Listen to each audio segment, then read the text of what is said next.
오늘이 8월 25일인가요? 8월에는 우리나라에는 아주 좋은 빛의 날 광복절이 있고, 8월 29일은 잘 아실지 모르겠지만은 병술국치일, 치옥의 날이죠. 1910년 8월 29일 나라의 주권이 일본에게 빼앗겼던 데라우치와 이완용이 어떤 당사자가 되어서 함께 관계를 맺었고, 결국은 나라의 주권을 빼앗겼던 그날, 스바냐 시대 이후 하박국 이후에 또 많은 사람들 선지자가 있었습니다만은 BC 586년, 정확한 날짜는 잘 모르겠습니다. 어떤 사가는 587년이라고도 이야기합니다. 남유다 바벨론에게 주권을 빼앗기고 70년 동안 치욕을 경험하게 됩니다. 역사에는 이렇게 치욕의 날들, 그런 연도가 있습니다. 그런데 그런 날들은 하루아침에 갑자기 찾아온 게 아닙니다. 경종을 울리는 사람들, 선각자, 선지자들이 계속해서 그 징조들에 대해서 경고를 바랬던 것이죠. 그러나 지도층에 있는 사람들, 또 종교 지도자들, 또 시민사회, 결국은 그 메시지에 귀 기울이지 않고 깨닫지 못하고 그 흐름을 바꾸지 못했을 때 엄청난 재앙과 함께 치욕이 찾아오게 됩니다. 오늘 스바냐 선지자를 비롯한 많은 선지자들은 하나님으로부터 그런 날을 듣고 끊임없이 그들을, 사회를, 또 종교 지도자들, 정치 지도자들, 또 많은 사람들을 예고했던 하나님의 사람들이죠. 제가 스바냐 말씀을 공부하고 말씀 전하려고 하는데 1장이 너무 힘든 거예요. 3장 가면은 구원의 메시지가 있거든요. 이것만 전하고 싶어 하는 그 마음이 들었습니다. 유혹도 생겼습니다. 이거 건너뛰고 3장 10절 가면은 하나님께서 우리를 얼마나 아끼고 보호한다, 이런 메시지 전하고 싶은 마음이 드는데, 아내가 변해야라 하나님의 음성처럼 들렸습니다. 스바냐는 남유다 왕조가 끝나갈 무렵인 요시야 시대에 살았던 선지자입니다. 그는 히스기야 현손, 아마랴의 증손, 그다랴의 손자 구시의 아들이라고 1장 1절은 이야기합니다. 그는 왕족입니다. 그래서 아마 잘 알다시피 여러분들, 요시야의 시대는 개혁의 시대입니다. 그래서 아마 요시야의 개혁에 동기를 부여했던 선지자가 아니었을까 생각할 수 있습니다. 또는 개혁에 박차를 가하기 위해서 여호와의 말씀으로 강하게 전하고, 특별히 심판의 날인 여호와의 날을 대비하게 했을 것 같다라는 생각을 할 수 있습니다. 왜냐하면은 이 요시야의 아버지가 누구냐면은 아몬입니다. 그리고 아몬의 아버지가 그 유명한 히스기야의 아들, 55년 동안 남유다를 통치했던 악하고 극악무도했던 왕 므낫세입니다.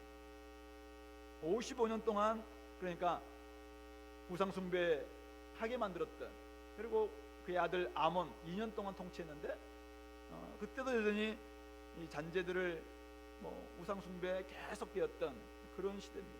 그리고 이 요시야가 왕이 됩니다. 8살 때.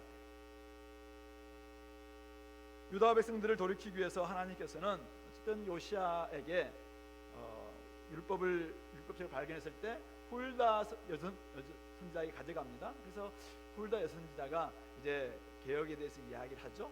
그리고 오늘 이 스바냐와 같은 이런 분들도 그때 시점인지 모르겠고, 그때인지 아니면은 중간 시점인지 모르겠지만, 어쨌든 계속해서 스바냐가 말씀을 통해서 요시야가 31년 동안인가 어쨌든 통치하면서 개혁 정치를 하게 했던 그런 인물들, 어떤 그 배경이다라는 것을 알 수 있습니다. 오늘 1장은 전체를 우리가 읽었습니다만은 한마디로 말해서 여호와의 날에 대한 선포입니다. 진멸하리라, 진멸하리라, 멸절하리라, 멸절하고 멸절하고 멸절하리라. 2장 2절부터 6절까지 반복적 단어 찾아보시면은 그렇습니다.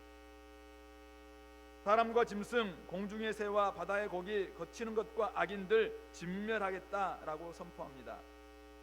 사람을 땅 위에서 멸절하겠다, 하나님 말씀 그대로 오늘 선지자는 선포하고 있습니다. 만물을 다스려야 될 사람이 죄를 범함으로 사람은 물론 모든 피조물까지 진멸의 대상이 되고 말았다라는 것을 우리는 알 수 있습니다. 그만큼 사람의 책임이 무거운 것이죠. 바로 그런 의미에서 오늘 4절, 내가 유다와 예루살렘의 모든 주민들 위에 손을 펴서 멸절하고 멸절하고 멸절하겠다라고 이야기합니다. 유다와 예루살렘, 어쩌면 이스라엘도 온 땅을 회복시키기 위한 하나님의 대안이었습니다. 그러나 유다와 이스라엘이 하나님의 명령에 불순종하고 죄를 범했을 때 이미 북이스라엘은 722년에 아수르에 의해서 멸망당합니다. 그리고 남유다도 계속해서 죄를 범합니다. 불순종합니다. 그래서 많은 선지자를 통해서 그들의 죄를 지금 경계시키죠. 경고합니다. 그럼에도 불구하고 여전히 죄 가운데 있습니다. 그들을 향해서 오늘 유다와 모든 주민들 멸절 대상이 된다라고 이야기하고 있습니다. 오늘 4절 보세요. 모든 주민 위에 손을 펴서 남아있는 바알이라고 이야기하고 있습니다. 또 그마림이란 이름과 그 제사장들을 아울러 멸절하고, 그마림, 이방을 섬겼던 제사장들을 그마림이라고 했는데 그 제사장들과 그들을 멸절하겠다고 이야기합니다. 지붕에서 뭇별들에게 경배하는 자들, 또 여호와께 맹세하면서도 말감이라는 암몬의 신 몰렉이라고도 하죠. 밀곰이라도 하는 말감을 가리켜 맹세하는 자들을 멸절하겠다고 합니다. 여호와를 배반하고 따르지 아니하고 여호와를 찾지도 않고 구하지도 아니하는 이런 사람들을 멸절하겠다라고 이야기합니다. 요시야 시대는 분명히 므낫세나 아몬의 시대보다 나았던 시대입니다. 31년 동안 우리 개혁을 했는데 잠깐 우리 찾아볼게요. 열왕기하 23장입니다. 열왕기하 23장 4절부터 7절 말씀. 구약성경 602페이지.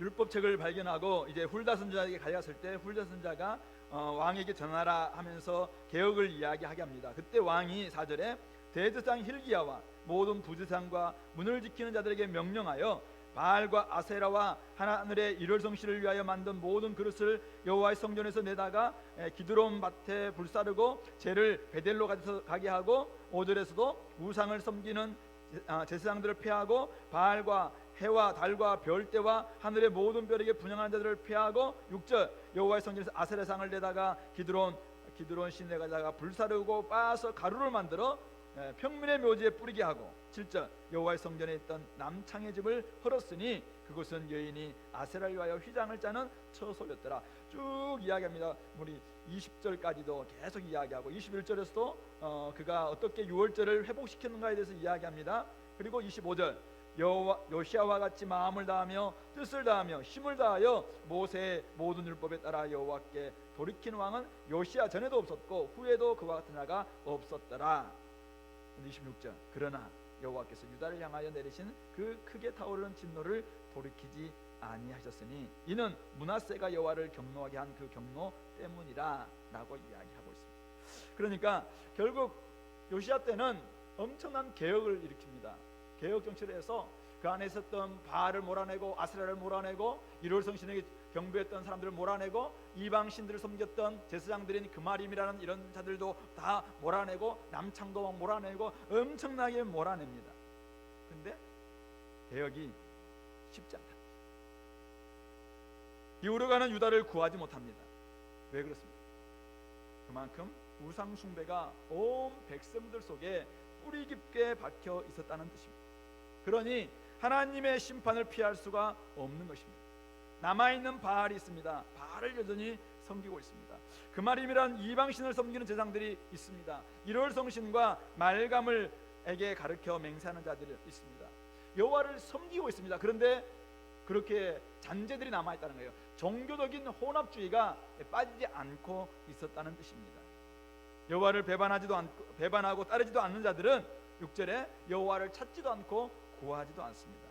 그러니 하나님이 선지자를 통해서 진멸하겠다, 멸절하겠다라는 단어를 쓰고 있는 것이죠. 잘 알다시피 진멸, 멸절, 가나안 족속을 정복하는 여호수아 시대 때 이방 바로 가나안 민족들에게 사실은 해당되는 단어들이었습니다. 그런데 오늘 유다와 예루살렘을 향해서 이런 단어를 동일하게 선포하고 있습니다. 무늬만 하나님 백성이라고 안심할 수 없다는 뜻입니다. 그 말입니까? 우리는 조금 나아졌으니 이제 안심되었다라고 생각할 수 있습니다. 작년보다 내가 좀 나아졌고, 이전보다 좀 나아졌고, 옛날보다 좀 나아졌다. 근데 내가 이제는 이 여호와 앞에 나와서 그래도 복 받을 게 아니냐. 근데 그게 문제라는 거예요. 그게 문제. 그 말입니까? 십자가 이전이에요. 십자가 이전. 여전히 회심 이전이란 말입니다. 여전히 하나님 앞으로 돌아오기 100m 전이에요. 우리 막 영화 있잖아요. 사선만 넘으면 되는데, 근데 사선 앞에서 적에 의해서 총살당하니. 예, 너 이미 통과를 해야 됩니다. 근데 통과되지 않고 이미 그 중심지에서부터 많이 떨어져서 좀 나아지는 상황이 될지 몰라요. 근데 여전히 거기는 우상 숭배지. 여전히 자기 속에는 남아있는 바알이 있다는 거예요. 여전히 종교적 혼합에 잔재가 빠지지 않고 있는 이런 상태를 오늘 주님께서는 뭐라고 하냐면은 진멸의 대상이다라고 이야기합니다. 하나님 앞에서 거룩하지 못하고 마음이 정결하지 못하면 그것은 부정한 것입니다. 다시 말해서 반쪽짜리 헌신은 불순종입니다. 반쪽짜리 예배는 우상 숭배입니다. 세상과 하나님을 겸하여 섬기고 있다면은 그는 하나님 없는 신앙과 삶입니다. 그래서 심판의 대상이 될 수밖에 없습니다. 오늘 이 본문은 우상 숭배가 얼마나 깊이 박히는지, 다시 말하면 죄의 권세가 얼마나 강한지를 우리에게 잘 보여주고 있습니다.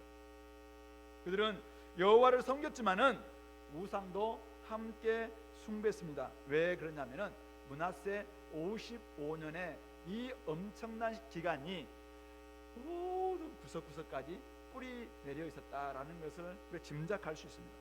요즘 우리 뭐 일제 잔재 청산 이런 이야기 하잖아요. 그래서 누가 땡땡이 무늬 막 이렇게 이야기합니다. 땡땡이 몰랐는데 일본 말이래. 땡땡이라는 일본의 동그라미인가 뭐 구슬인가 뭐 그것이 바로 땡땡이 무늬. 그래서 그렇게 하지 말고 물방울 무늬라고 해야 된다 이렇게 이야기하더라고요. 그 정도로 우리는 알게 모르게 우리 속에 엄청난 잔재가 있는 것처럼, 일제 잔재가 있는 것처럼 오늘 이들의 마찬가지입니다. 죄 깊이 뿌리 박혀 있었던 오래된 삶이 이게 쉽게 잘 빠지지 않는다는 것이죠. 그래서 그 빠지지 않는 채 그냥 여전히 신앙생활, 형식적인 신앙생활을 하는 것입니다. 그때 주님이 뭐라고 이야기합니까? 바리새인들은 겉을 날 깨끗하게 만듭니다. 잔과 대접의 겉모습, 불신자들을 만나지 않는 것, 자꾸만 외적인 정결을 강조하는 것이죠. 그런데 주님은 사람을 더럽게 하는 것이 어디에 있느냐? 마음에 때는 마음에 주님을 모시고 마음이 새롭게 되고 변화를 받아야 되는데 그렇지 되지 않은 채 자꾸 외적인 부분만 강조하고 외적인 부분들만 계속 치장해 본들 사람은 이미 더러운데 그래서 사람을 무엇이 더럽게 하느냐? 속에서 나오는 것, 미움과 시기와 질투와 여전히 하나님을 마음에 두지 않는 그 마음이 문제인데도 불구하고 계속 겉모습 고치려고 할 때 그것은 이미 심판의 대상이 될 수밖에 없다라고 이야기합니다. 그래서 화 있을진저라고 이야기하고 있는 것입니다. 그런 자들은 고쳐 쓸 수 없을 만큼 죄로 물들어 있다는 것입니다. 구석구석에 이미 죄가 쫙 들어 있습니다. 그러니까 죄로 물들은 인생은 어떻게 됩니까? 죽어야 됩니다. 다시 태어납니다. 다시 태어나지 않고서는, 십자가를 통과하지 않고서는, 다시 중생하지 않고서는, 회심하지 않고서는, 하늘로부터 두 번째 태어나지 않고서는 소망이 없다라고 주님은 이야기하십니다. 바울도 이야기하는 바가 그렇죠. 인생은 의인 없나니 한 명도 없다는 거예요. 그래서 아무리 우리가 도덕적으로 노력을 하고 뭔가를 해본들 결국 하나님 앞에서 그것은 도토리 키재기처럼 죄인이기 때문에 결국 우리가 해야 될 일은 뭐냐면은 주님을 믿고 거듭나는 거죠.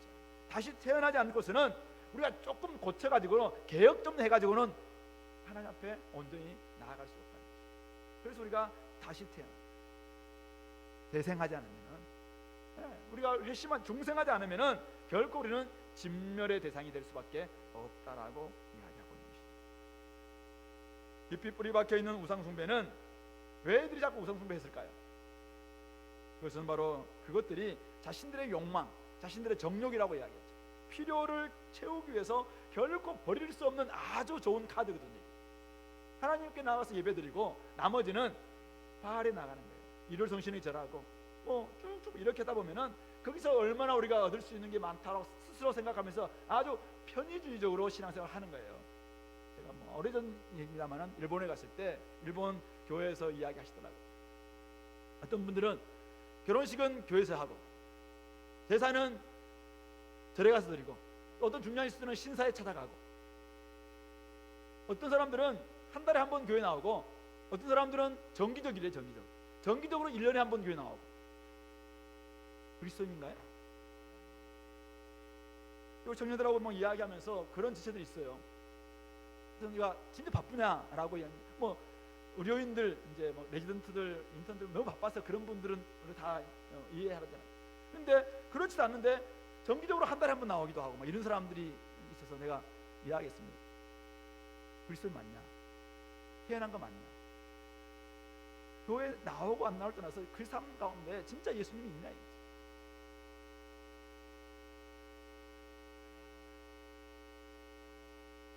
결코 버릴 수 없는 카드라는 거예요. 세상을 섬기는 게. 하나님께 나와서 예배 드려주고, 제가 이야기했잖아요. PBS 한번 해주고, 전도도 한번 해주고, 그러면 주문의 교회에서는 오래 갈 수 있어요. 이거 안 하면은 계속 걸거든요. 근데 예배 한번 드려주고, PBS 해주고, 노방전도도 해줘야 돼.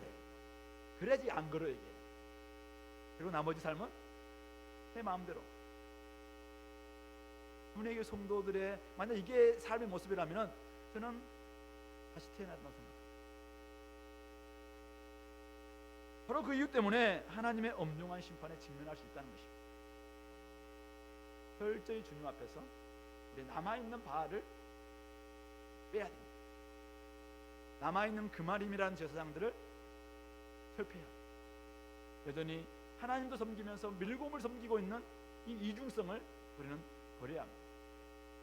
그러지 않으면 하나님께서 진멸하겠다라는 이런 말씀을 여전히 오늘 우리들 향해서도 할 수 있다는 거예요. 지금 오늘 이 말씀은 불신자들을 위한 말씀이 아니에요. 이 말씀은 남유다 하나님의 거룩한 백성들을 향해서 던진 메시지입니다. 그러므로 이걸 불신자에 적용하려고 하지 마세요.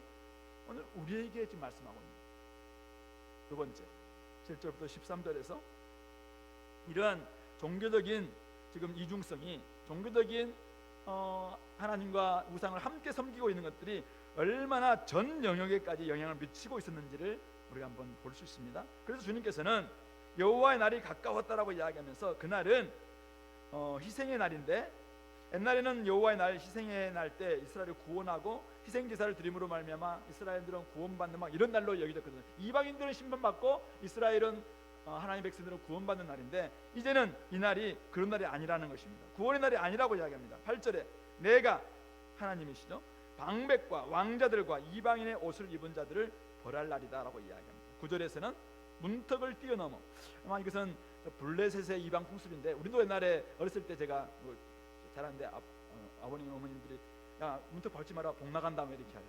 문턱 밟으면 복이 나간대요. 뭘 잘 모르겠는데 이게 당시에 문턱을 뛰어넘어야 뛰어넘어. 이게 이방인 풍습에 여전히 젖어 있으면서 포악과 거짓을 자기 주인의 집, 자기 주인의 집이 어디냐 해석할 수 있습니다.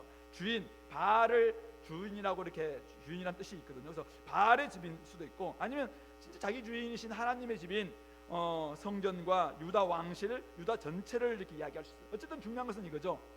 그들이 이방 풍습을 행하면서 포악과 거짓을 일삼는 그들을 내가 벌하겠다라고 이야기합니다. 그날에 주님께서 벌하시는 그날 어떤 일이 벌어집니까? 어문, 물고기였지 않습니까?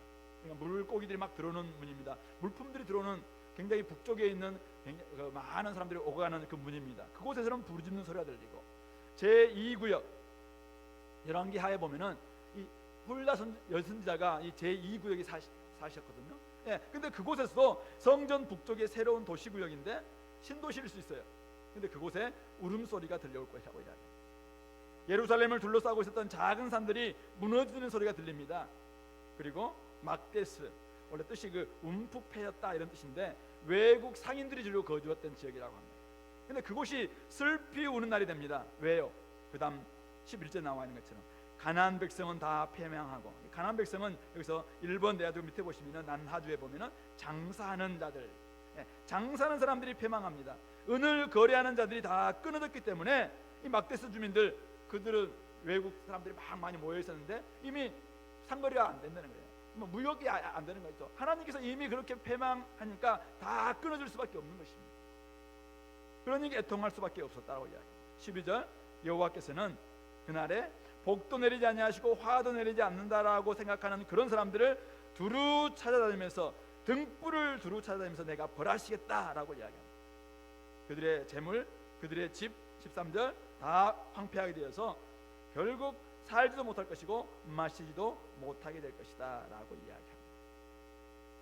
그들의 모습과 상태를 비유로 내주는 말이 12절에 나와 있는데요, 우리 12절 말씀을 같이 한번 읽어봅시다. 시작.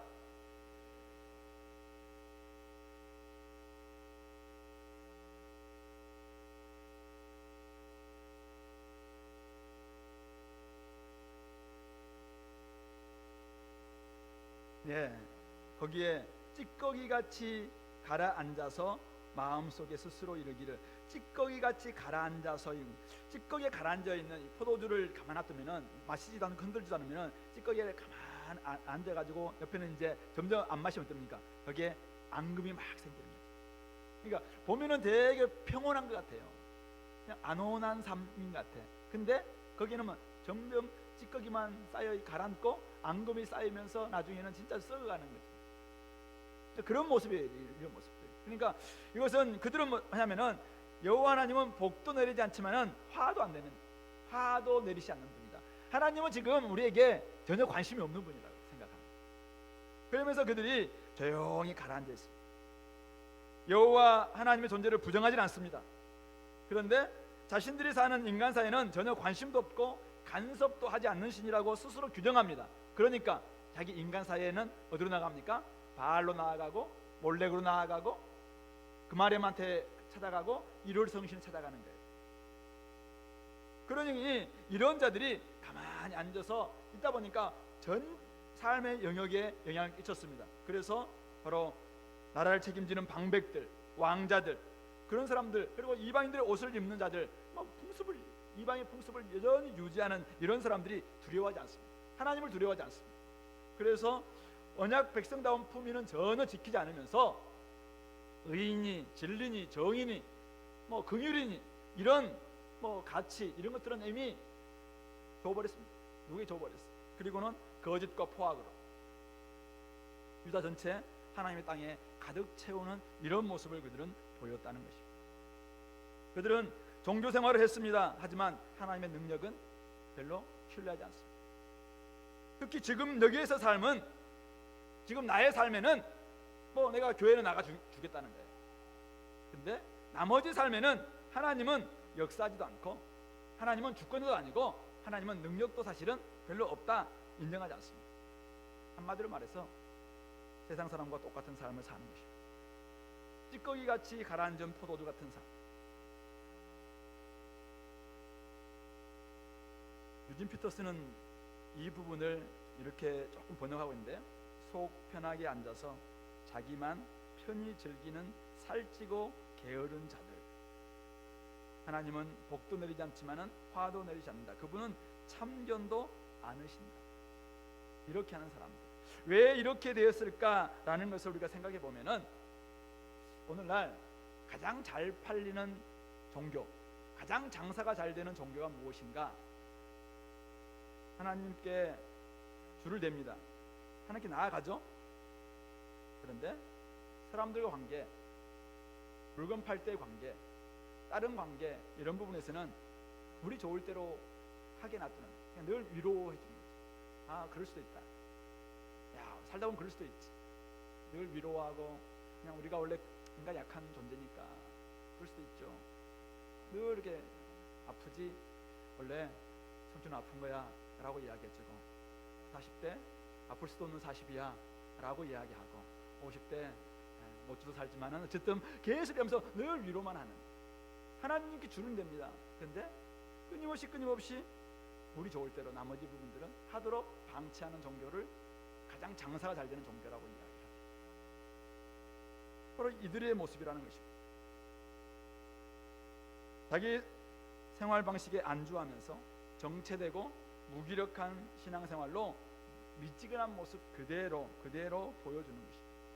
하나님의 관계가 엉망이니까 결국은 삶 전체가 엉망, 뒤죽박죽, 뒤범벅 될 수밖에 없다는 것이죠. 그런데 하나님은 그런 사람들을 놔두는 게 아니라 12절 말에 등불을 켜고 구석구석 두루 찾아다니며 벌한다라고 이야기합니다. 그것이 그러니까 얼마나 광범위하게 전 영역에 지금 영향을 미치고 있는가라는 것을 보여주고 있는 말. 혹시 우상을 버리지도 않으면서도 내 속에 있는 우상, 내 속에 있는 어떤 것 자꾸 딴 데 지금 줄대고 있는 거, 이거 버리지 않으면서도 하나님은 우리 삶에 진짜 관심이 없는 것 같아. 나에게 이렇게 지금 나를 복도 안 주지만 지금 내가 이렇게 살아도 가만 놔두는 거 보면은 하나님은 사실은 별로 우리 삶에 관심이 없다라고 생각하시는 분이 계십니다.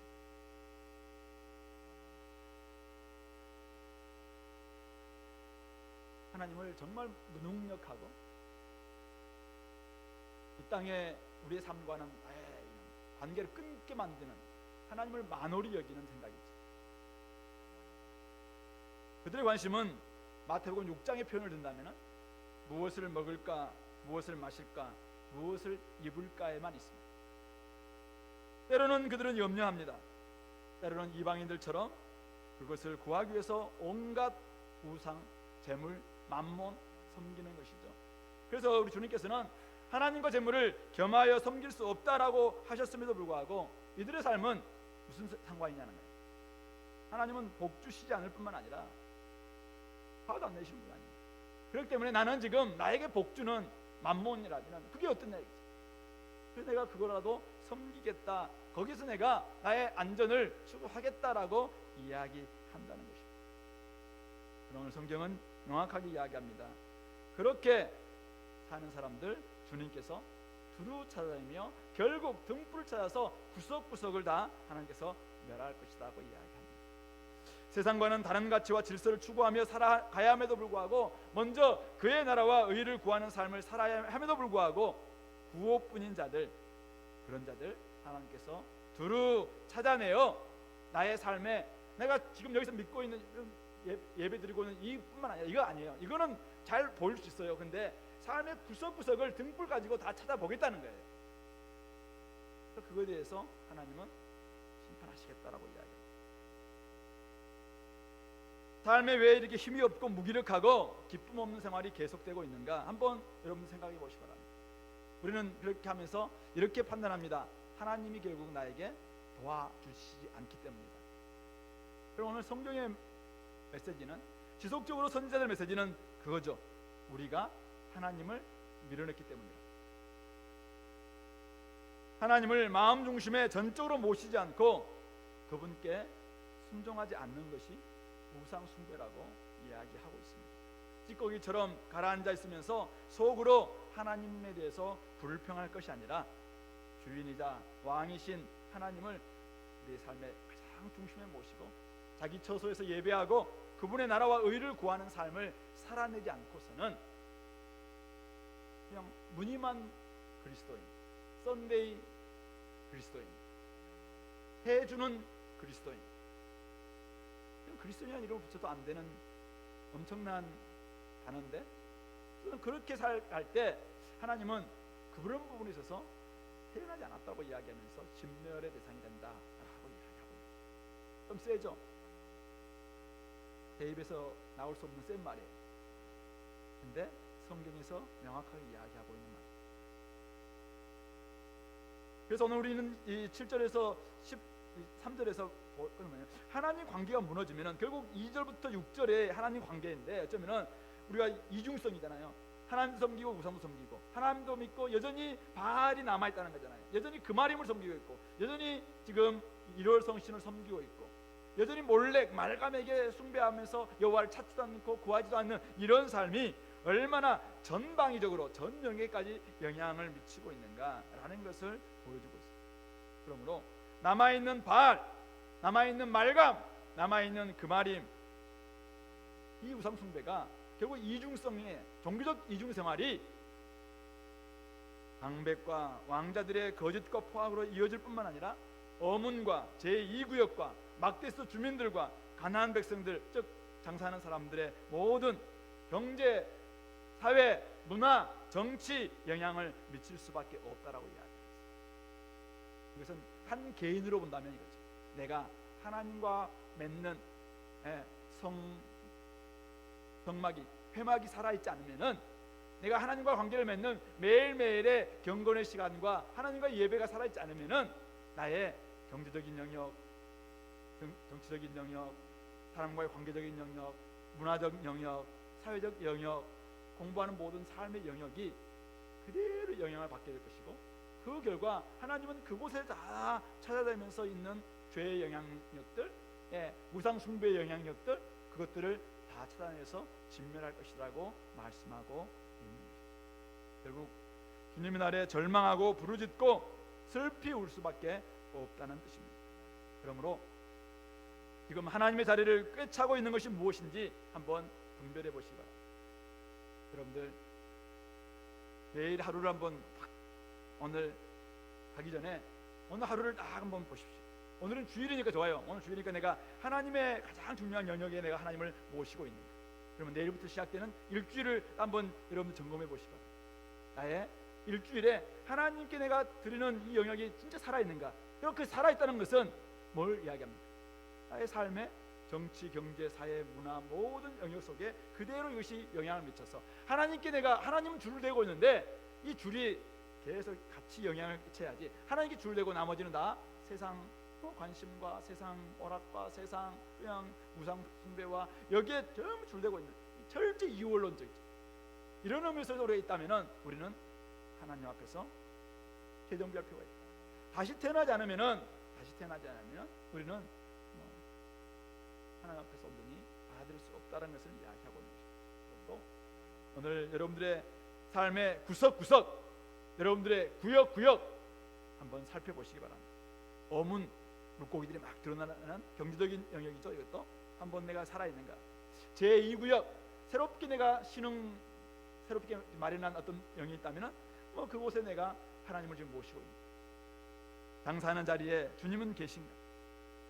주님이 등불을 켜고 두루 살피는 날이 올 텐데 그날 나는 주님 앞에서 어떻게 될 것인가 한번 점검해 볼 수 있길 바랍니다. 이제 마지막 14절부터 18절 말씀, 이렇게 선포하시는 이유가 무엇일까 한번 생각해 봅시다. 14절 같이 한번 읽어볼까요? 시작.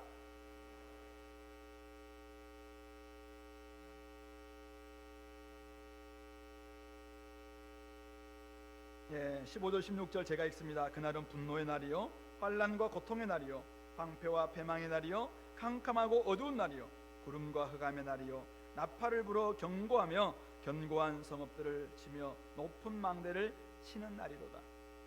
여호와의 날이 오는데 그날은 가깝고도 빠르다라고 이야기하고 있습니다. 너무 지금 우리에게 위기의식을 막 고조시키고 있습니다. 여호와께서 분노를 발하시면 남아있는 것이라고는 아무것도 없게 된다라고 이야기합니다. 환난과 고통은 기본이고 모든 것이 황폐하고 패망하게 될 것이라고 이야기합니다. 빛이라고는 찾아볼 수 없는 캄캄하고 어두운 흑암의 날이라고 이야기합니다. 아무리 견고한 성읍과 높은 망대를 쌓았어도 그날 소용이 없다라고 이야기합니다. 죄의 영향력이 얼마만큼 강력한지, 그래서 그에 따른 하나님의 심판도 강할 수밖에 없다. 그래서 철저히 패망하고 황폐하고 어둡고 캄캄할 수밖에 없다라고 이야기하고 있는 것입니다. 하나님께서는 사람들에게 고난을 내려서 맹인같이 행하실 것이라고 17절은 이야기합니다. 왜 그렇습니까? 그들이 여호와께 범죄했기 때문에. 그래서 그들의 살도 그들의 피도 다 분토같이 될 것이라고, 어떠한 것도 그 누구도 하나님의 그 진노의 불에서 구원해낼 수 없다라고 이야기합니다. 그들의 은과 금이 하나님의 심판에서 건지지 못하게 합니다. 온 땅 여호와의 질투의 불에 삼켜질 때 오직 멸절과 진멸밖에 없다라고 18절은 이야기하고 있는 것이죠. 왜 이렇게 됩니까? 왜 이렇게 될 수밖에 없는가 이거죠. 바로 17절에서 이는 그들이 나 여호와께 범죄하였습니다. 죄의 값은 사망이라는 거예요. 죄를 범한 인간은 모두 하나님의 심판 당할 수밖에 없기 때문에 이렇게 될 수 있다. 따라서 하나님이 직접 집행하시는 심판을 막을 수 있는 존재는 그 누구도 없다라고 이야기합니다. 그날 나팔을 불어 그날 경고한다 할지라도 그날 되지 않습니다. 그날 여러분들이 세운 견고한 성읍과 여러분들이 쌓은 높은 망대 안에 거한다고 해서 피할 수도 없다라고 이야기하고 있는 것이죠. 왜 이렇게 무시무시한 말씀을 오늘 스바냐를 통해서 하고 계십니까? 놀라라고? 이들로 하여금 지금 겁주는 건가요? 이런 날 진짜 없는데 이게 실제도 아닌데 사실도 아닐 텐데 막 지금 겁을 줘가지고 이제 정신 차리게 하는 경우가 있잖아요. 근데 그렇지 않습니다. 그들이 깊은 부분까지 썩어 있었고 지금까지 잘못된 길을 걸어왔기 때문에 깨닫게 하기 위해서 이렇게 하는데 이것은 결국 깨닫지 못하는 결과 586년이 찾아올 수밖에 없었다는 것입니다. 소돔과 고모라가 그렇게 깨닫게 하고 이야기함에도 불구하고 결국은 그날 찾아왔는데 그날 유황이 떨어지고 불이 떨어지고 그렇게 하는 날 여전히 깨닫지 못하고 뒤돌아봤던 롯의 처는 그 자리에서 그냥 소름 기둥이 되고 말았던, 우리의 삶 가운데서 아무리 외쳐도 그날에 대해서 이야기해도 결국은 듣지 않음으로 말미암아 노아 홍수 때 모든 사람들 다 진멸될 수밖에 없었던 바로 이것은 너무 깊다는 거예요. 너무 깊은 부분까지 썩어 있다는 것이죠. 지금까지 잘못된 길을 걸어왔다는 것입니다. 그러면서도 그들은 견고한 성읍을 쌓고 높은 망대를 짓습니다. 금과 금을 모으고 있습니다. 그것을 위해서 온갖 우상에 줄을 댑니다. 근데 그것이 그들을 구원할 수 없다는 것입니다. 여호와의 강력한 진노의 불 앞에서는, 질투의 불 앞에서는 멸절밖에 없다. 그러므로 깨닫고 지금 있는 죄가 얼마나 큰지 직면해라 라는 메시지. 그리고 사실은 이 메시지를 전하시는 하나님의 진짜 속마음은 무엇일까? 그날이 오고 있음을 알고 정신 차리라고 돌아오라고 하는 경종인 것이죠. 말 안 듣는 우리 자식들에게 부모들이 한 번씩 이야기했잖아요. 여러분들은 한 번도 안 들었겠죠. 호적에서 파겠다 막 이런 이야기. 우리 아버지가 나를 호적에 파는 거구나, 미래가 이런 일이구나, 이걸 생각나니까 지금 정신 차려 이 말이잖아. 근데 모르고 나중에 우리 아빠가 나를 호적에 파는구나, 이게 사실이라면 나는 그렇게 될 거야, 지금부터 집 나가자, 이렇게 하는 사람 없잖아요. 그러니까 진짜 하나님의 마음은 지금 너희가 너를 사랑한다, 나 삼당해서 이야기하는 게 그거예요. 그래서 지금 돌이키라 이거잖아요. 미래를 우리가 묵시를 우리가 요한계시록과 같은 이런 오늘 스바냐와 같은 이런 묵시를 대할 때 미래를 막 이렇게 예언하는 것을 될 때 우리는 늘 미래를 생각하는 사람들이 있어요. 미래는 이런 날이구나. 그날 그래서 우리가 어떤 날이 벌어지고 언제 오고 그날은 언제이고 무슨 일이 벌어지고 여기에 관심이 있잖아요. 묵시의 목적은 철저히 현재를 바꾸라는 뜻입니다. 예언의 목적은 현재를 새롭게 하라는 뜻이죠. 그래서 현재를 바꾸라는 거예요. 현재를 바꾸라. 많은 사람들은 자꾸 미래를 대비하죠. 미래를 대비하면서 현재에는 관심이 없습니다. 내가 미래를 잘 대비해서 집을 쌓아놓고 성대를 쌓아놓고 은과 금을 만들어 놓으면 미래가 나를 보장할 것이다. 그런 미래는 오지 않습니다. 그런 미래는 사실은 내일이라는 없어요. 오직 현재만 있을 뿐이죠. 온다는 보장이 없다는 것이죠. 그래서 성경은 끊임없이 이야기합니다. 오직 오늘을 바꿀 때 이 현재가 미래로 이어지는 것이라고 합니다. 그래서 선지자들은 끊임없이 현재를 이야기합니다. 미래를 보여주면서 이런 날이다, 여호와의 날이 온다. 그러므로 지금 바꿔라. 지금 주님 앞에 그날은 가깝고도 빨리 온다. 그래서 지금 돌아와라. 그렇게 말씀하고 있습니다. 그날을 경계하고 그날을 대비할 것을 말씀하고 있는 것이죠. 그러므로 저와 여러분들에게 오늘 이 말씀을 한번 적용해 봅시다. 여호와의 날이 오고 있습니다. 믿습니까? 이건 옛날 586년에 끝났고 1차 성취, 그리고는 예수님이 십자가에서 죽으시고 결국 이제 모든 것을 용서했기 때문에 그날은 없다. 하나님은 사랑이신데 하나님 사랑이신 분이 무슨 마지막 날이 있냐, 이런 세계관을 가지고 계신 분이 혹시 있나요? 그러나 586년에 1차 성취되었습니다. 2차 성취는 예수님의 십자가를 통해서 2차 성취되죠. 예수님의 십자가는 인간의 죄는 심판받는다는 것을 보여주는 상징이죠. 그래서 2차 성취되었습니다. 3차는 아직 끝나지 않았습니다. 언제입니까? 최후의 심판의 날이죠. 예수님이 다시 오시는 날, 그날 이 말씀은 그대로 완전하게 완성될 것입니다. 그러므로 오늘 우리는 이미 오셨지만 아직 완성되지 않은 이 가운데 살고 있는 저희들은 그날을 준비하는 사람들. 그래서 그날 우리는 무엇을 할 것인가 생각해 봅시다. 어떻게 하면 되겠습니까? 오래된 죄악들, 내가 주님 앞에 돌아왔음에도 불구하고 돌아왔다고 생각했는데 아직도 나의 죄악들, 고집들, 악한 습관, 정욕으로 물들어 있는 성품들 한번 직면하시고, 하나님보다 더 좋아하고 있는, 나는 우상 아닌 줄 알았는데 하나님을 보다 더 사랑하고 있는 그런 부분들을 직면해야 됩니다. 하나님과 함께 추구했던 세상 내려놓고 하나님만을 섬겨야 됩니다. 그리스도 예수의 사람은 그 육체와 함께 정욕과 탐심을 십자가에 못 박았느니라. 갈라디아서 5장 24절 말씀입니다. 그리스도 예수의 사람은, 그리스도인은 그 육체 죄성을 이야기합니다. sinful nature, 죄악된 본성, 그것을 십자가를 못 박을 때, 예수님 십자가 죽을 때 예수님의 십자가에서는 나의 육체, 그 다음에 정욕, 탐심 다 십자가에 못 박았다. 그런 사람들을 그리스도인이라고 이야기합니다. 갈라디아서 2장 20절에서는 이제는 내가 십자가에 이미 못 박혔나니, 나는 예수님이 십자가 죽으실 때 이미 못 박힌 사람들입니다. 그래서 내가 사는 것은 더 이상 내가 아니라는 거예요. 이제는 나의 욕심이 아니야, 나의 육체가 아니고 이제는 바로 그리스도와 함께, 부활하신 그리스도와 함께 새 생명 가운데 살아가는 새 사람이라는 것이죠. 그러므로 내가 이제는 그리스도인이라면은 내 속에 남아있는 악한 죄악, 자기 고집들, 정욕으로 물들어 있는 성품들, 이거 직면하고 십자가에 못 박아야 해요. 이방의 옷을 벗어 던지고 주님의 옷으로 갈아입어야 됩니다. 낮의 백성임에도 불구하고, 빛의 자녀임에도 불구하고 아직도 밤의 습관을 버리지 못하고 있는 사람들, 어거스틴을 그렇게 변화시켰던 그 말씀, 로마서 13장에 나와 있는, 이제는 우리가 육체 정욕들 다 벗고 의의 갑옷을 입는 그런 모습으로 바뀌어야 됩니다.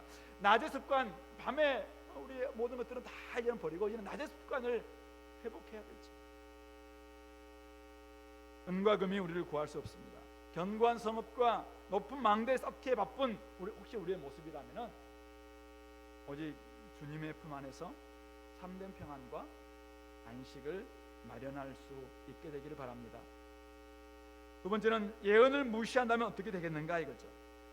만약 예언을 무시한다면, 결국 스바냐 이때 메시지를 전했습니다. 요시아가 열심히 개혁 정치를 했습니다. 근데 결국 아까 우리 열왕기가 봤다시피 실패합니다. 31년 동안이나, 이 8살부터 31년 동안이나 계속해서 개혁 정치를 실시합니다. 그런데 너무 깊이 박혀 있었던 이 므낫세의 우상 숭배의 잔재가 빠지지 않았습니다. 그래서 결국은 그 죄악 때문에 586년 이스라엘은 철저하게 바벨론에 의해서 구석구석 두루 다니는 하나님께서 바벨론을 도구로 삼아서 그들을 무너뜨리게 됩니다. 많은 선자들이 나와서 그들의 삶과 또 신앙에 대해서 돌이킬 것을 선포했지만은 다음 스바냐 다음에 하박국이잖아요. 하박국 선자가 나와서 그렇게 외쳤건만 결국 그들은 바뀌지 않았습니다. 그래서 말씀 그대로 임하여 그들은 황폐와 치욕을 경험했습니다. 이 스바냐와 같은 시대에 예레미야가 활동했습니다. 예레미야가 요시야 초기에도 활동했거든요. 예레미야가 아무리 외칩니다. 근데 사람들은 뭐라고 이야기합니까? 무슨 소리냐? 야, 거짓말하지 마라. 우리에게는 성전이 있지 않느냐. 우리에게는 선민이라는, 선택받은 백성이라는 이런 엄청난 하나님의 축복이 있지 않느냐. 우리에게는 율법이 있고 우리는 할례 받은 사람들이다 라고 이야기하면서 도리어 예레미야를 감옥에 집어넣고 죽이려고 하는 시도들을 얼마나 많이 했는지 모릅니다. 메시지를 받지 않습니다. 홍수 심판이 왔고 소돔과 고모라 심판이 있었고 586년의 심판이 있었고 경술국칠의 그런 심판이 있었음에도 불구하고 여전히 우리는 그것을 역사의 옛날 이야기로만 갖고 받아들이는 경향이 있다는 것이죠. 그러므로 오늘 그리스도 십자가 앞에서 여러분들 묵상해야 됩니다. 십자가는 무엇인가? 십자가는 예수 그리스도의 죽으심이지만 예수 그리스도의 죽으심은 나의 죄의 심판입니다. 나의 죄가 심판당한 것이 그리스도 십자가입니다. 그래서 십자가에서 나의 죄가 여전히 못 박혀야 합니다. 나의 악한 욕심들이 못 박혀야 합니다. 나의 정욕들이 못 박혀야 합니다. 우리는 십자가를 묵상할 때마다 몸소 하나님이 정말 죄를 심판하신 것을 우리는 경험하면서 나를 철저히 죄를 이제는 버리고 새롭게 바뀐 인생이구나. 이제는 새로운 삶을 살아야 되는구나. 이제는 그리스도 예수 안에서는 새로운 피조물이 되었구나. 이전 것은 지나갔으니 이제는 새 것이 되었구나. 이제는 다른 삶을 살아내야 됩니다. 옷도 바꿔야 됩니다. 이방인의 옷이 아니라 이제는 그리스도의 옷으로 바꿔야 됩니다. 우리는 관계도 바꿔야 됩니다. 이제는 사람과 하나님을 화목시키는 대사가 되었다는 사실을 우리는 잊지 말아야 됩니다. 그래서 우리에게 세상이 달려있구나 라는 것을 생각해야 됩니다. 사람들 때문에 피조물이 멸망당하고 이스라엘 때문에 열방이 멸망당합니다.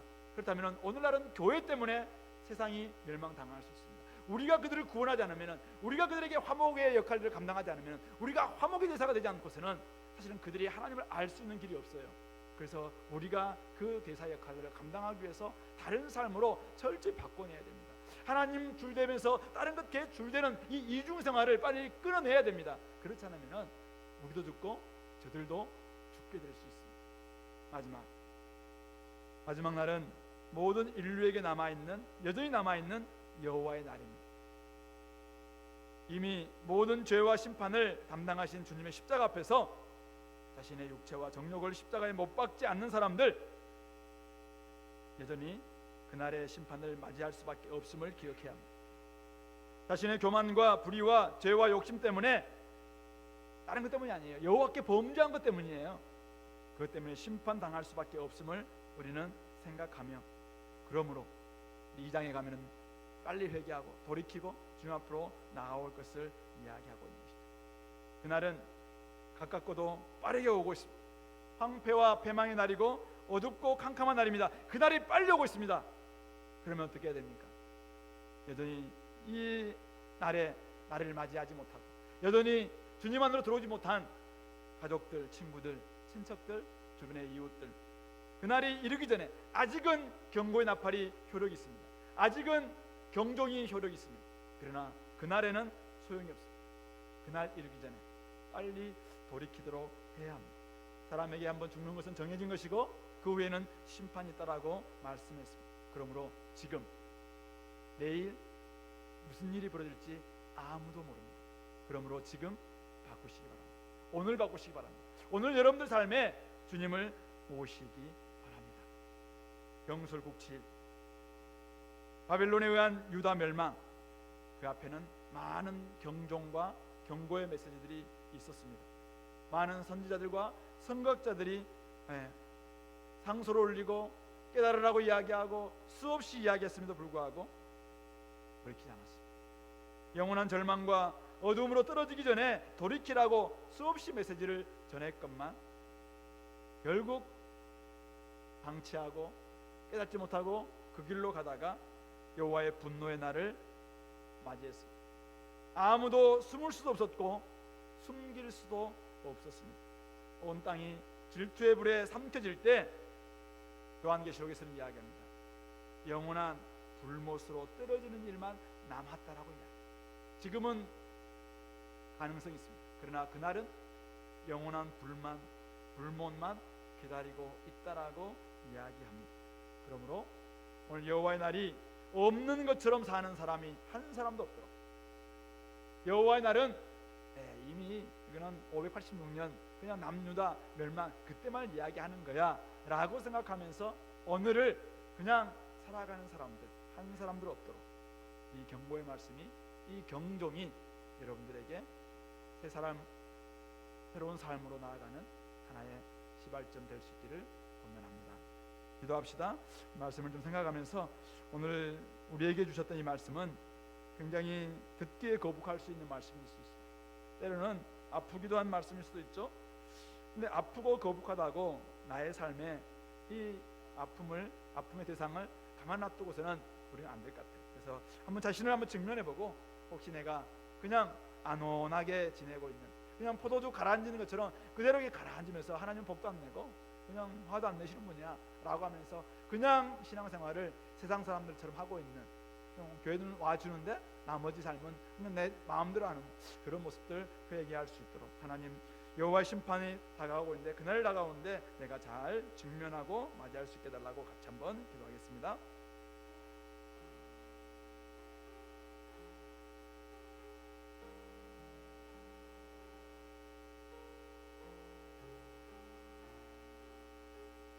하나님 아버지, 우리에게는 참 아픔의 날이 있습니다. 유다 백성들에게도 참 아팠던 날이 있습니다.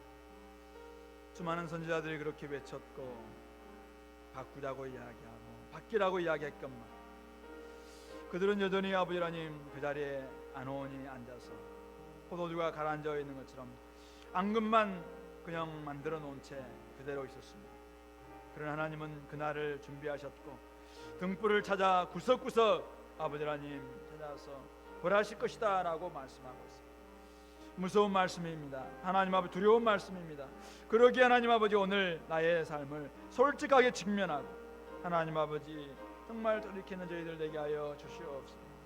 하나님이 기뻐하시는 모습이 무엇인지를 깨닫게 도와주시고, 아직도 잠자고 있고 아직도 아버지 하나님 정말 하나님이 없는 것처럼, 심판의 날이 없는 것처럼 살아가는 사람이 없도록 도와주시고, 하나님 아버지 교회도 섬기고 그냥 하는 것도 섬기는 이중생활을 버리고 이제는 아버지 하나님 주님 앞에 새롭게 될 수 있는 저희들 되게 하여 주옵소서.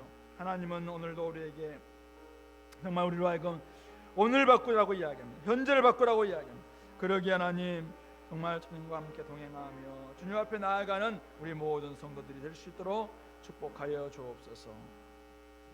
하나님 아버지, 우리 아버지가 되시고 온 땅의 주권자이실 뿐만 아니라 우리를 구원하셨을 고 또 마지막 날에 심판하실 주님이심을 우리가 믿기에 오늘도 이 말씀을 그냥 허투루 듣지 않게 도와주시고, 하나님 아버지 마음 깊숙이 아버지 하나님 정말 받아들이며 나의 삶을 바꾸는 계기가 될 수 있도록 도와주옵소서. 하나님 십자가에 이미 못 박은 나의 정욕과 욕심, 육체, 하나님 아버지 내가 나의 아버지는 편의를 위해서 빼지 않게 도와주시고, 하나님도 섬기고 세상도 섬기는, 재물도 섬기고 하나님도 섬기는 이중생활을 이제는 버릴 수 있도록 축복하여 주시옵소서. 말씀이 우리에게 이미 선포되어 싸우니, 경동이 울려 싸우니 아버지 경고의 음을 듣고 이제는 일어나서 주님께로 돌아오는 역사가 있게 하여 주시옵소서. 예수님 이름으로 기도드리옵나이다. 아멘. 그 옆에 광고하겠습니다. 오늘 처음 오신 분 진심으로 환영합니다. 나중에 끝나고 우리 목사님과 인사하는 시간을 갖도록 하겠습니다. 지금 주일학교 성경학교가 지난 주일과 어제 그리고 오늘까지 계속되고 있습니다. 우리 아이들을 위해서 교사들 또 여러분들이 많이 애쓰고 있으니까 여러분들도 기도해 주시면서 이 아이들이 말씀 가운데 잘 자라가고 예수님을 다 영접해서 정말 우리의 신앙을 제대로 잘 이어가는 그런 세대들을 되게 달라고 기도해 주시면 좋겠습니다. 이번 주 토요일 날 오전 10시에 하반기 전도팀 출정식이 있습니다. 그래서 우리 교회 하나님을 알아가고 알려주자, 이 두 날개가 우리 교회 두 날개라고 이야기했잖아요. 그래서 알려주기 위해서 열심히 우리가 전도팀을 지금 하고 있는데, 자기의 이름이 만약 우리 없다 조금 이상하잖아요. 하나 날개를 잃은 거잖아요. 날개를 잃으면 날지도 못합니다. 그래서 한쪽 날개만 가지고 할 수 없어요. 그래서 여러분들 전도하기 위해서 한번 잘 못해도 괜찮으니까 와서 출정식 참여하고 그리고 나아가서 전도하면서 많은 사람들을 구원하는 그 일에 대회에 참여해 주시면 좋겠습니다. 10시입니다. 그리고 우리 C640 7, 8월 팀 사역을 은혜롭게 잘 마쳤고요. 그리고 이제 5월부터 했던 28개 팀이 다 마쳤습니다. 그래서 9월 1일 날 3시 40분에 다음 주일입니다. 우리 C6사원 보고대회가 있으니까 우리 팀들은 잘 준비해 주시고 또 우리 모든 성도들은 그때까지 기다리면서 같이 우리가 기쁨으로 동참하고, 사실 C6상도 마찬가지예요. 내년에 우리가 준비할 텐데 또 우리 교회 성도들도 저는 매년마다 혹시 못 간다 할지라도 이름이 빠져 있는 사람들을 보면 제가 좀 안타깝더라고요. 그래서 이름들을 다 넣고 여러분들이 기도를 하든지 어쨌든 도저히 안 되는 상황에서는 진짜 뭐 중보하든지, 그러나 갈 수 있도록 한번 하기 위해서 다 한번 이렇게 참여할 수 있으면 좋겠습니다. 그리고 우리 미국에서 오랫동안 공부했던 우리 교회에서 훈련받고 갔는데 우리 문병산 형제가 우리 귀국했다고 합니다. 우리 저기 와 계신 것 같은데 우리 환영의 박수 한번 부탁합니다. 네, 감사합니다.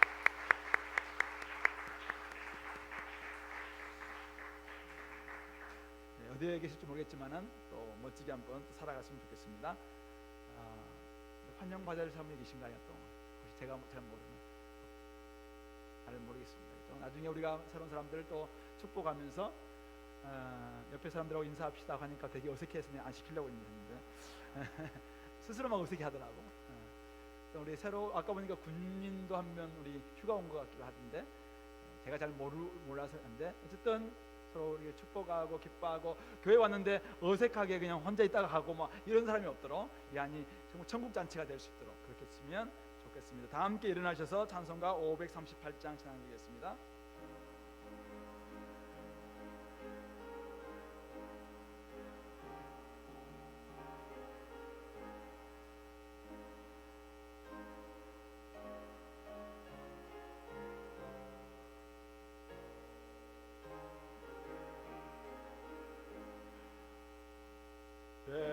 짐을 지고서 고나거든 내 마음속에 주 영접하며 새 사람 되기 원하거든 내 구주를 영접하라.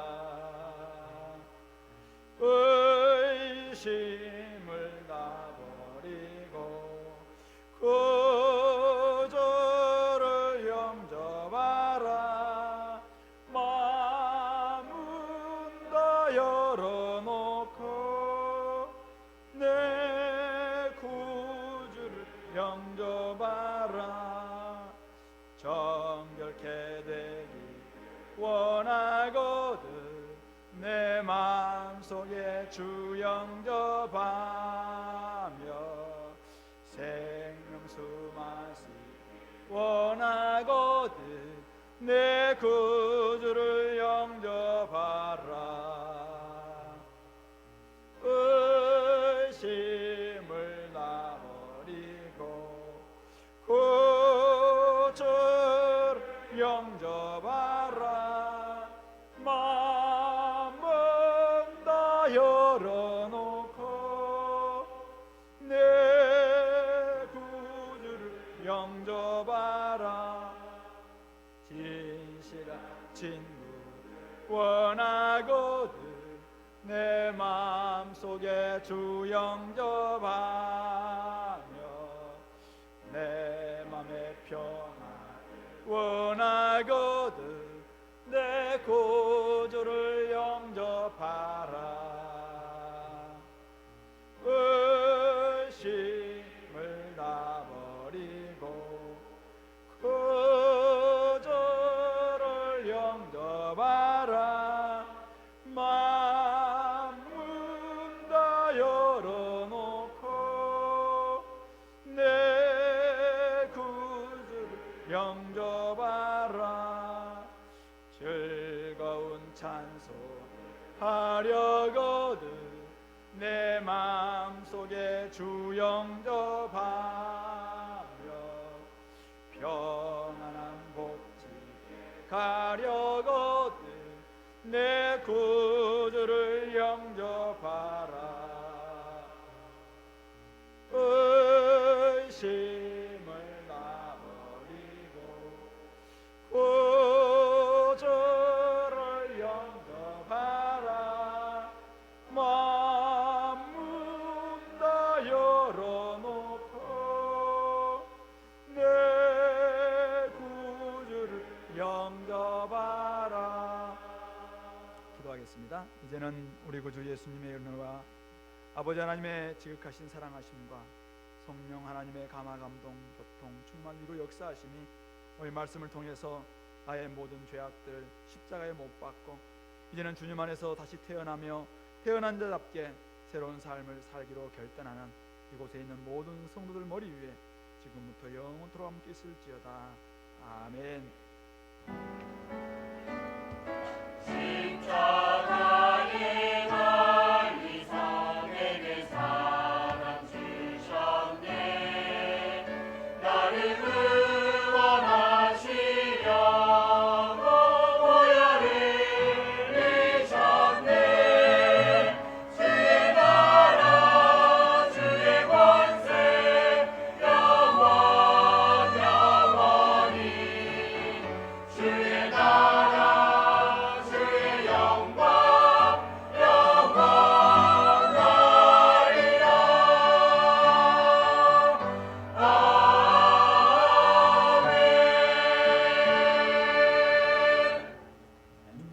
수고하셨습니다. 새로 오신 분만 뒤에서 목사님 뵙도록 하겠습니다.